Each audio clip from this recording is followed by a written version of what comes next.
What's up, everybody? Welcome to Sivaady Unleashed, and let's just dive right into this. And here we go. It just the gift that keeps on giving. Mayor Brandon Johnson goes on for an interview on CNN, and he instantly uses his greatest tool. Check this out.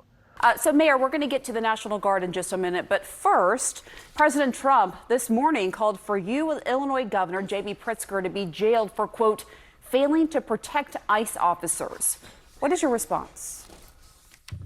Well, first of all, this president is unstable, unhinged, a double-minded individual that, quite frankly, is a threat to our democracy. And it's certainly not the first time that Donald Trump has called for the arresting of a black man unjustly. I'm not going anywhere. I'm going to stay firm as the mayor of this amazing city, which was voted 9 years in a row the best big city in America, and we're going to defend all of Chicago. Yeah, and to be clear, he's also calling for the governor, J.B. Pritzker, to be jailed as well. Man, I think I speak for a lot of people when I say I am sick and tired of this. This is their go-to move. This is the only card they play out of the entire deck. It's the same thing. The race thing. Oh, because I'm black, because it's Spanish. It gets so old. That's all these people do. They're never going to address anything on the merits. They're never going to answer the question. He's saying that he's calling for their arrest, which, that's how he speaks tongue in cheek. He's calling for their arrest. Why? Because they are not protecting the ICE agents at these facilities. And that's 100% correct. They told the officers to stand down. Now, we don't know if that's a direct order from the mayor himself or the governor, but still, that's what's happening. You don't see Brandon Johnson or J.B. Pritzker saying, hey, listen, we need to assist and make sure that we help them. You don't hear them saying that they need to stop all these violent protests where they're throwing rocks and bottles, the ladies ramming a vehicle. You don't hear nothing about that. They're not calling for any of that stuff to stop. So that's what Trump is alluding to. If you're not going to do anything to protect these officers and protect your citizens, then you should be in jail yourself. But he can't answer any of those questions. He can't address any of those facts. So it's instantly, oh, he's just saying it because I'm a black man. This isn't the first time. It gets so old, and I can't believe that the voters and just the people eat this up. Aren't you tired of hearing about this race-baiting garbage on a 24/7, 365 loop? These people don't propose any policies, any changes, anything constructive. It's all about race 24/7. If the Republicans did that or Trump did, I'm like, dude, I'm tired of it. I will completely tune it out. But these people just they thrive off of this garbage, and that's why crooked politicians like Brandon Johnson allude to that 24/7. But it doesn't stop there. Check this out with this question that the interviewer proposes to him. Let me just go to the issue, like at the Chicago apartment building overnight last week. This is, according to DHS, 37 undocumented immigrants were arrested in that operation. The building was targeted because it was known to be frequented by Tren de Aragua gang members. I mean, how do you respond to people who say these sorts of efforts are making the country safer? Look, I'm working hard every single day to build the safest, most affordable big city in America. Just this past summer, we had the fewest amount of homicides since 1965. Homicides are down, shootings are down, shooting victims are down. A lot of work to be done, but we are building a safe, affordable big city in America. But I don't know if there's anybody in America that believes that armed, masked men showing up with Black Hawk helicopters, sticking guns in the faces of black women, zip tying black children, putting immigrants in one van, putting black folks in another van.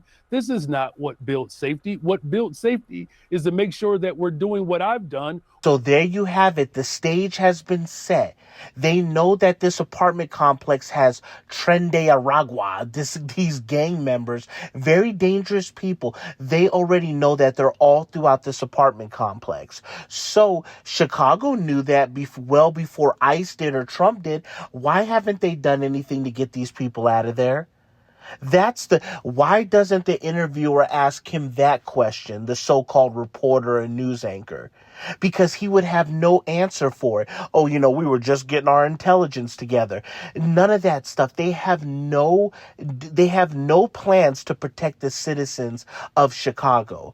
Long story short with this whole situation is that the landlord himself, whoever owns the apartment complex, is the one that called and said, listen, we have these gang members in here. We need to get them out.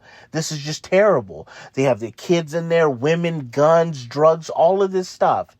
So what does he do? We instantly go right back to the race thing. Oh, he has black people zip tied and out their apartment and black children.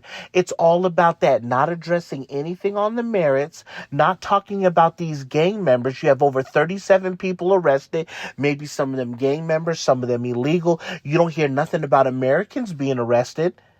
Just because that they had to go and sit outside and they had to figure out who's who because they're raiding this entire building, that's a problem.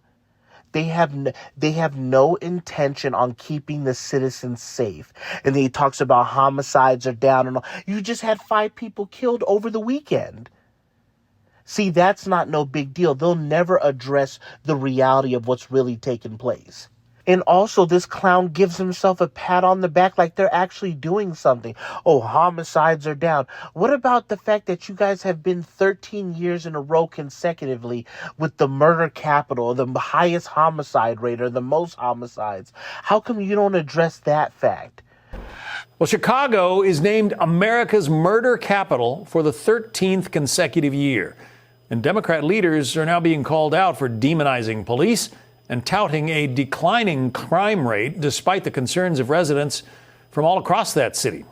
CNN knows that, but they'll never report on that. They'll never call this dude out with the lies right to his face. That's why he has like a single-digit approval rating, because the people are sick of clowns like this. But they're not sick enough because they'll line up and they'll vote for the exact same thing. And that's why Chicago is in this perpetual state of chaos and will remain that way. That's why you have businesses leaving. Like, people don't want to put up with this garbage anymore. Like, no, people will leave the city. Investors, all the people that pay all the taxes will end up leaving the city as it just descends into chaos, while this mayor and the governor claim that everything's so beautiful out there. But you guys let me know how you guys feel about this. How do you guys feel about them constantly going to race? That's all they talk about. They're never going to talk about anything else. And how the people just line up to vote for is that really what you base your entire vote on? Is if somebody's black and then they're saying that this is racist? Oh, enough said, that's who I'm going to vote for. So I would just love to hear your guys' thoughts about that. Thank you guys for tuning in. Thank you guys for watching. And as always, I will catch you guys on the next one.